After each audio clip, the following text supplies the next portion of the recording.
Hello, everyone, and welcome to the second episode of Pirates Parley. Today's episode is brought to you by Triton One, obviously. The suggestion for the guests came from Bro Pump, actually. So thank you for the suggestion. I've managed to get all three on board.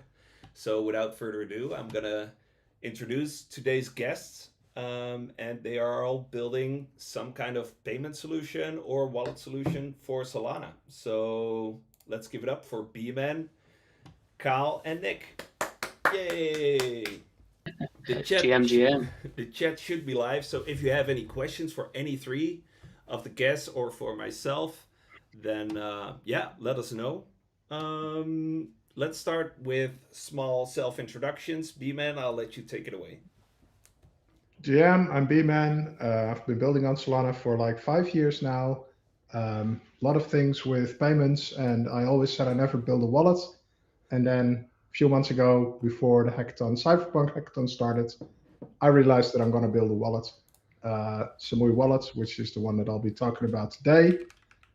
We won a prize in the hackathon, which is great, the best public good award.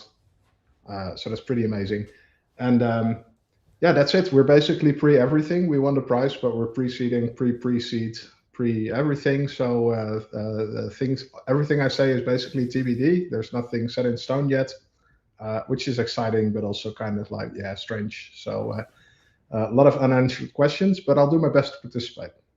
All right, awesome. Thanks. Next up, Kyle, tell us what you're building and a little bit about yourself.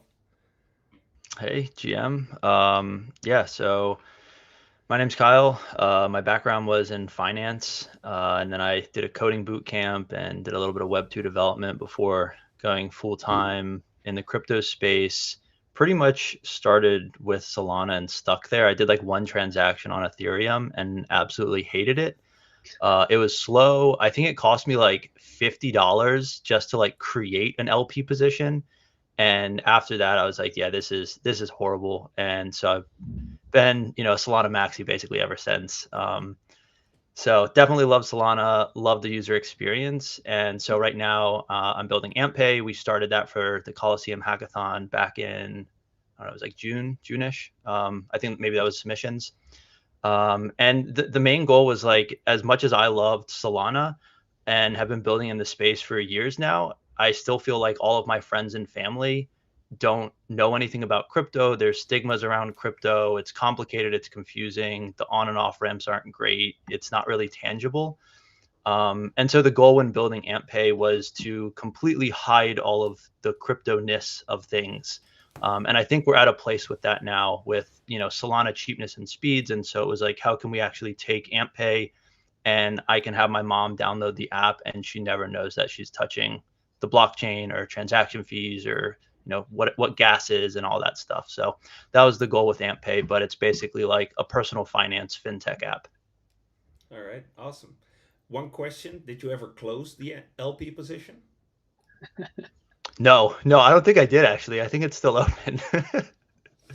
That's a good question. I'll take 5% of that question. All right, Nick, tell us what you're building. Hilarious. Hey everyone, GM. I'm Nick, co-founder of Decal. We're building consumer payments, but we're doing it a different way that a lot of teams and companies are doing it. We're generally focused on the merchant side, making it so real world merchants can actually directly accept stablecoin payments. And then on the consumer side, we're also, much like it sounds like what Kyle and AmpPay are doing, is we echo a lot of that. Like there's too many complexities that are involved with stablecoins or crypto payments where we're trying to help smooth out a lot of that experience, both for merchants and for consumers. And been Solana native for many years now. Much like Kyle said, I've done a couple of transactions on Ethereum, and I was like, wow, this is absolutely dog trash. It's just not worth it, too expensive. And then found Solana. Before Decal, I was actually at the Solana Foundation for about 3 years. I was on the developer relations team doing a bunch of things like documentation, building developer tools, worked on some fun projects with Beeman, and interacted with Triton over the years many times. And excited to chat today. Awesome. Kyle, do you think Nick did a good job on the building the documentation and, getting you to where you are as a dev? Uh, I will say that everything is significantly better now. In the early days, it's just kind of a lot of grinding. Honestly, it was like more helpful to look at other examples probably rather than like actual documentation. Totally. So yeah, but yeah, especially like I know in the last like I don't know 6 months to a year, like I saw you guys putting out a ton of also like videos and walkthroughs, and like those are also really helpful with like actual examples. So yeah, that was great. Awesome. Yeah, I asked Wilfred last week whether he thinks it's easier to become a developer on Solana right now than it was a few years ago. And everyone I asked, and he especially said, yeah, it's way easier now than it used to be in the glass chewing days. Yeah, Talking about huge shout out to the Solana Foundation DevRel team. They are absolute beasts. They're doing a ton of stuff. Lots of video content, of course. Docs continue to improve. Lots of SDK improvements. Anchor's getting so much better in so many ways. Anza's making a ton of improvements on things like Pinocchio and P token. You've got all the amazing stuff that Anza's working on, like up only for Solana. nice. Yeah, I agree. I'm not a developer. I told Beeman once I think I'm gonna go have a go at it, but yeah, I realized I'm much better being a shitty podcast host. So here we are. Everyone is where he needs to be. Yeah. So first group question: do you guys ever get nervous when you build something on Solana and basically your protocol or your program or your product handles customer funds? Are you ever scared of having a little slope situation, which was a slippery slope for those who don't know? In 2021 or 2022, Slope Wallet basically had a analytics and monitoring protocol. Export your private key to a external server, and then a hacker got access to that server and used all those private keys that were ever attached to Slope Wallet to drain all funds. So are you guys ever nervous about anything like that happening to your custody solution, basically? Whoever wants to take it, take it. Or Sure. I'll jump in. all right. Go ahead. Everyone's jumping.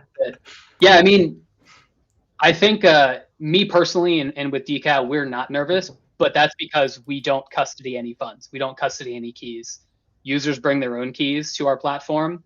If they already have an existing crypto wallet, they can connect that, sort of like, you would expect a wallet connect app experience, but much smoother because we rebuilt our own custom wallet adapter from the ground up. And then for like our merchant solutions, we partnered with Para Wallet. They're a wallet as a service provider, which they're my absolutely favorite one. First of all, the team's amazing, but second of all, they solve a lot of the annoying problems that every other wallet as a service provider has, where you have like an app specific wallet. You're sort of locked into that one app. Yes, you can export your private keys, but like a user's not going to do that. Vice, what Para does is, it's sort of a shared wallet across all of crypto, which is really nice. But because we don't custody funds, we're not personally concerned about it.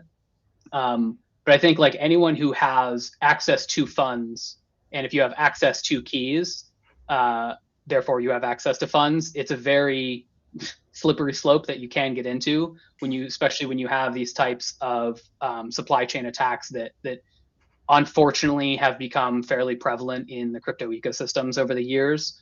When you have, like NPM as a package registry, which has all sorts of things on it, if a single NPM package that gets compromised, which, we've seen this time and time again over the last 3-4 years, it's been getting worse and worse. NPM has actually changed how they handle all of their authentication tokens to try to solve a lot of these problems and try to mitigate these where they can.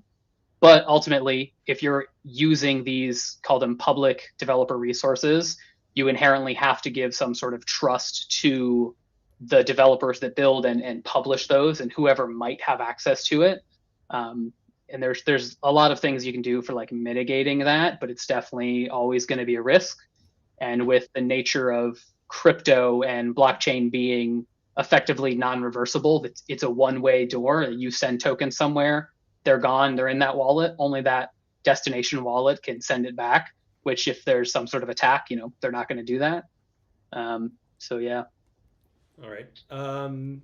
Kyle, do you ever get nervous? And later on, after Beeman has answered the same question as well, I want to circle back real quick on how to mitigate those risks a little bit Yeah. more. Yeah, I think like kind of a similar boat. With our users as well, we use another provider as well for the wallet. So, going back to the idea of we wanted, someone like my mom to be able to use the app. It was a provider where you can just do email login. So you don't really have to, fumble with private keys and seed phrases when you're setting up the account. But we do give the user the option to export your private keys. And while most may not do that, and honestly probably shouldn't do that, just because I feel like a lot of people don't necessarily like know exactly what they have when they have those private keys and like best practices for storing it even. It does allow you to, if you are a power user or you do want to move more assets on there that you are afraid of losing, having those private keys is nice, because if our app was pulled from the app store, if we were completely shut down, like you would have those private keys to still access your funds. And like that is one of the nice things of blockchains and owning your assets rather than having it locked in a platform. I don't know if any of you guys had funds in Celsius or BlockFi. I did. And that was kind of a nightmare. Luckily, I did recover most of those funds, but like, I think it took over a year before they like started doing distributions. And that's because they weren't actually self-custodial wallets where you owned your assets. And so, yeah, that's just a big thing. But, looking at like the Slope incident, I think like from the developer side, it's just like being really careful and mindful anytime you're dealing with, sensitive variables, as well as any type of logging that you're doing, whether it's on the client side or in some sort of like, like Sentry or something like that. It's just, making sure you log kind of like the bare minimum, especially when those logs are going to one of those providers where you might not think to like delete it, but like they would still be present if somebody were to get access to those things. So the biggest thing is really just being mindful of those I guess steps. And then, while we don't necessarily have and store the user private keys, the wallet provider does that. Having access to still building the transactions for the user, and when they click a button doing something, you still have that level of trust with any application that you're using. So I think like for us, it's still just building that trust over time, and just, obviously, again, just being as mindful as possible when you're building those things out. All right. B-Man, what's your nervousness, your stress level? It's a great question. So I think compared to Decal and AMP, Samui Wallet is very much targeting developers and builders on Solana, so power users. So we don't try to hide crypto out of sight. In fact, we really want to do the opposite. With regards to keys and wallets, this means we want to give people access to all of these things, because that's why it's a developer wallet, right? And my initial pitch, when I pitched Samui Wallet to Toby, I was very strict in, we're not going to add mainnet connection, at least not by default, because I don't want people to transact on mainnet. Have your DevNet wallets ripped, and I don't care, but not about mainnet. I've since moved off of this opinion, and we will add mainnet at some point. It'll be bring your own mainnet connection, right? So we won't provide the connection, we'll allow you to do it.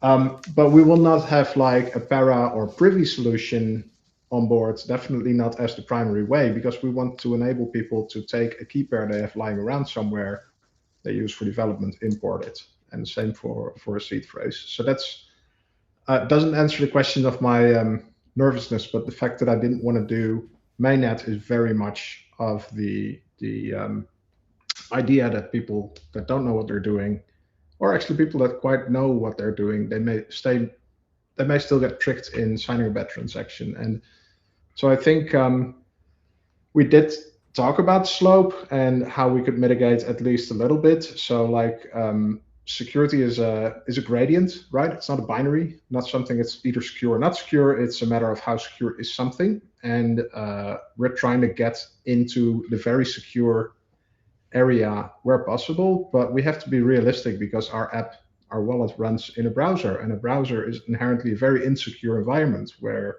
like there's no hardware storage component like you would find on a smartphone you can use, like the Seeker, for instance. So currently not very nervous. We don't have any end users. We will have the banner on the wallet that is experimental software until we had a formal audit that we can publish, and we have time to mitigate this because we know that people do recycle key pairs even if they are advised against it. I do this sometimes myself, import a wallet that I had somewhere else.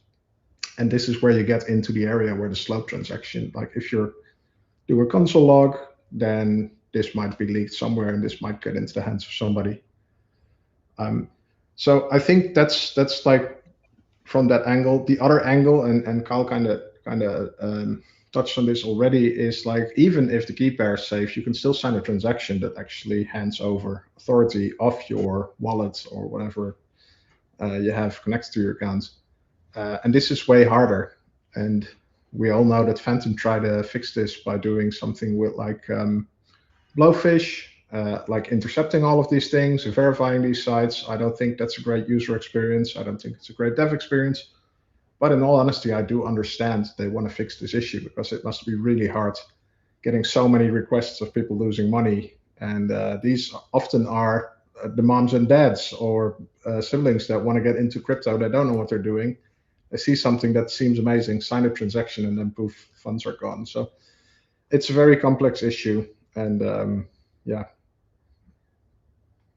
All right. If I can add like one additional thing there is like what you're saying, Beeman, is like a solution like a Blowfish or a Blockade or any of these like transaction parsing services to try to like detect if there's any malicious activity or anything bad going on within a transaction that's coming from an untrusted source.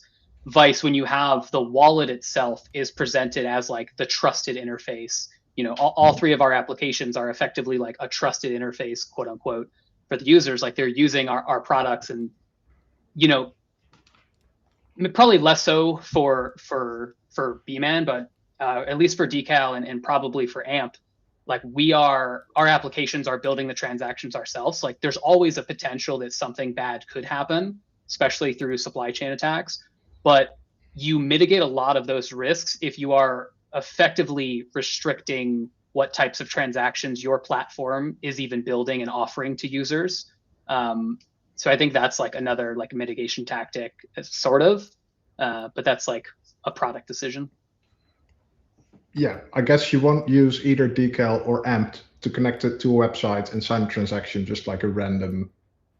Yeah, you're not going to be out in the wild. You're sort of in this implicitly, you know, bound box of worth of transactions. And that's the difference with like you know, if you look at, you know, mobile wallets as they traditionally were with like Backpack, Phantom, and Soulflare, you can go to the mobile browser in the wallet, connect to anything you want, and sign any transaction. With our apps, it's an opinionated app. So like we're picking and choosing what transaction and what exactly. protocols like we're plugging into. And so you're removing the, like there's basically no way for a user to say, oh, I want to go to this. Yeah. So what are like the key takeaways for Solana developers here? Because, you know, Solana has a different transaction structure than other wallets. That's one of the reasons why you can't do transaction simulation on, for instance, a ledger, which is one of the biggest criticisms. What can Solana devs do better, in your opinion? So I'll start with Beeman when it comes to designing any product. I mean, I guess the whole idea of trying to limit your user of making mistakes is a great start, right? And then if you're building an app that allows that, let's say if you're building a game, Web3 game, you most likely have all of these things in your own control, which is great, right? And there are a bunch of tools that you can, like, they're not meant for this reason, but you can use like Cora from Solana Foundation, which is this new fee payer solution that they built. It actually allows you to limit programs your users can interact with on your behalf. I mean, sure, you're paying their gas, which is great, but it has a bunch of like security features. You cannot interact with a bunch of programs if they're not whitelisted. I think that's a very fair way to go. In one of my previous gigs, we had some infra layer that would land transactions. It would also do gas. It would also do fee paying, and we had a very similar filter where we're just interested in doing SPL token program and a memo token, the memo program, and that's it. And any transaction that's beside that, we'll just throw it. I think that's great. If you're building a wallet like Samui wallet, but aimed at end users, a wallet extension, you inherently buy into all of these potential problems because you want to enable people to sign arbitrary stuff. I don't want to be the gatekeeper. I do understand Phantom wants it. I wish they had a different model. I don't have a solution though. It's a hard problem to fix. All right, Kyle. Yeah, I think it's like obviously identifying who your target user and audience is. Whether it's like a power developer, a power user that wants to have free range. I think like in that situation, it's just like show them as much information as you can. Whether the user wants to, check a box to never see it again or hide it, great. But I remember when Phantom added the blowfish stuff, and then it was really frustrating because even in like a developer mode type thing, it was still like popping up, and then like we couldn't even do like test transaction. Like it ruined the developer experience, and like it just made getting through transactions even harder. I think it might have actually not even shown the transaction preview when it flagged a transaction. So that was, I think, the most annoying part of the developer experience, maybe. So like, I guess I would just say like from going through that, I was just like, show the user as much as possible if you're letting the user really connect to anything and in theory sign anything. Don't try to hide it and say, oh, this might be malicious, so we're not even going to show it to you.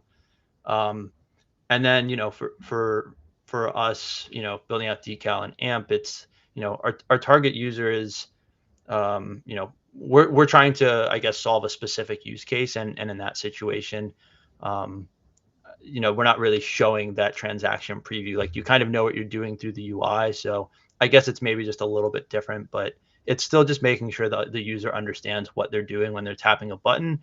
And then from the developer side, it's continuing to build that trust out that is what happens when you actually do tap that button. All right. Thanks. Nick. Yeah, I mean, I think I ditto what Beeman and Kyle have said. It's building out the interface that your users are going to see, and depending on your target users, your target audience, that interface can look different. When you have a generic wallet interface, something like Phantom, Backpack, Soulflare, Samui wallet, like you have so many more edge cases that you need to be able to facilitate. And I think like the thing that would be amazing is if all of those wallets, like they give you these guardrails as options, but allow the power users, the developers, to turn off those guardrails when they want to or need to. I'm sure every developer who's watching this and all the ones on this call, like you've all had that experience. Kyle described it, where you're trying to do like a DevNet test transaction in your own product that you're building, and the wallets are flagging it, and you can't even test your own test product. Like it's just a terrible developer experience. And I think like for developers, like that's like the user interface, user experience side, but like things that developers can do to sort of improve their own, try to mitigate a lot of these risks is be cautious and cognizant, be healthy skepticism, if you will, for the code that you're installing within your applications. Supply chains attacks, we've mentioned a couple of times now. Do you know what packages you have installed on your JavaScript, React Native, React website? Probably not. Do you know the entire package dependency chain there? What about your Rust crates and all these random Rust crates that you're using within your on-chain programs or these CLI tools that you're interacting with? Those are the supply chain attacks, and minimizing the attack surface is realistically all you can do. And the two biggest ways to minimize the attack surface is cut out dependencies if you can, as much as you possibly can. And then, a lot of these packages and crates, they do fairly straightforward things where you can sort of like vendor those in, where as these dependencies update, you're not getting the latest and greatest necessarily, but you can give yourself and your product and your developers more time to evaluate the changes that have occurred within your dependency chain. It's a ton of work and really annoying to do, but that's what all the big players do. That's what enterprises do for this exact reason. Supply chain attack is so hard to defend against, and really the only solution is use less outside code. So you talking about not having dependencies, and in my mind it's a bridge to open source, which at Trident One we love. You just mentioned you build a custom wallet connector. Is that by chance also open source, or is that secret sauce? It is secret sauce. It's not yet open source, but I definitely plan to open source it this year. It's built on top of Kit and Gil and Wallet Standard. So one of the things that one of the entire reasons why I decided to start this company with my co-founder is so frustrated with the user experience of doing anything with a wallet. It's not like degen, perps, meme coin trading. Even those like Wallet Connect experiences, they're trash. Like, especially if you have this multi-modality experience where you have web and desktop and mobile, and like it just falls apart so quickly for consumers. So yeah, we built a whole bunch of custom things. We're actively working on refining it and making it, providing that modularity and that optionality for the consumers of it, in this case, the developers of these packages, minimizing the dependency chain as much as possible, open sourcing it so that way people can see the code, having, sort of like verified publishing of it. So it's only can be published through CI/CD, and you can actually verify that the code that is in the repo was actually the packages and the source that was published in the composable crates of the packages. I think all of those things are incredibly key. Like Kit even does this by default now. So all the NPM packages for Kit, they publish with this. I haven't yet done it with Gil because I've been busy, but I'm going to add that in eventually. And I think that's like, yeah, the way to go. Open source for sure. Awesome. Beeman, any thoughts? Yeah, open source for sure. I mean, I'm glad I didn't have to start the topic, but really appreciate it got on here. I'll just parlay it to you. I got you. Really appreciate that. No, I mean, sure, I guess open sourcing the stack, minimizing dependencies, but also you don't need to be on the latest stuff always. So a lot of these supply chain attacks, when they're large enough, they get noticed fairly quickly. Like not all of them. Some things are hiding in plain sight for years, but like a few months ago, I think maybe almost a year ago, Web3.js got a bad update published to NPM. These things get detected and fixed within hours. Like within half an hour, there was a new package version, the other was deprecated, and then sure, there's some. What a time that was. Very interesting. A great set of changes that this triggered inside Enza Foundation to just clean up your whole access structure. So yeah, if you're on a team, it's not about trusting a team member to have access to published packages. You don't want a human being to do this. You want to use, like, I think they call it like notarized publishing, where you can basically guarantee that the thing that the developer is installing is actually this body of code and not something else. Like that's a mathematical guarantee. There's nothing to tweak here. And yeah, don't be on the latest everywhere. I think with Samui Wallet, by default, we're 2 days behind packages. So we cannot install any package that's been published within the last 48 hours, just as another layer of protection. And yeah, being minimal dependencies is great. Try to use software that's not very outdated. And as Nick said as well, vendor it in. If you have a piece of software and you want to use it or tweak it, you may just pull it in, give credits in your code to make sure you comply with the license. And if you're into like the whole AI thing, ask an AI to rewrite it or to update it for your use case while you're at it, or have it do a review. So there's a ton of things that you can actually do to make your app more secure. And as I said before, it's not that it's either secure or insecure. It's like, how secure is the thing and how likely is it? Like, you just want to minimize exposure. All right, thank you so much. Just a quick question. Does anyone have any other things to do straight after, or do we have time for 5 more minutes? I've got some more Let's time. go. All right. Yep. I have one final question for all three of you, and then we're going to wrap it up. So, what was the biggest challenge thus far in developing your product on a technical level? And what really helped you push through that? Or what was the solution? Or what was the big thing that happened, or someone told you, or you read that helped you solve that problem? The hardest thing within your current product. Reason I'm asking is to find out if sometimes people watch this thing and then apply it to themselves, and hopefully we can help some other developers with this. So I'm going to start with you, Kyle, and then go to the other two from there. Yeah, so one of the, I guess, biggest things that I kind of did a deep dive in more recently was light protocol and using compression. And this kind of goes back to the root of, me sort of building AmpPay in the opinionated way that we did, which was around like if my mom wanted to download this app and I wanted to send her money, our app is more I guess I would say like stablecoin focused or cash focused, which most fintech apps are. People want to see their cash balance, their cash value, their like real dollar value of things. And so I looked at it from like a Venmo perspective or PayPal perspective, where you're doing these peer-to-peer payments, you're depositing into savings, and then you have a card and portfolio as well. But if my mom downloaded the app, the big issue, and this is still something that's being talked about all the time, is account rent on Solana, and then obviously like transaction fees. And so if my mom downloads AmpPay and I want to send her $10, she probably doesn't have any SOL. She doesn't know what SOL is. She doesn't know what account rent is. She doesn't know any of this stuff.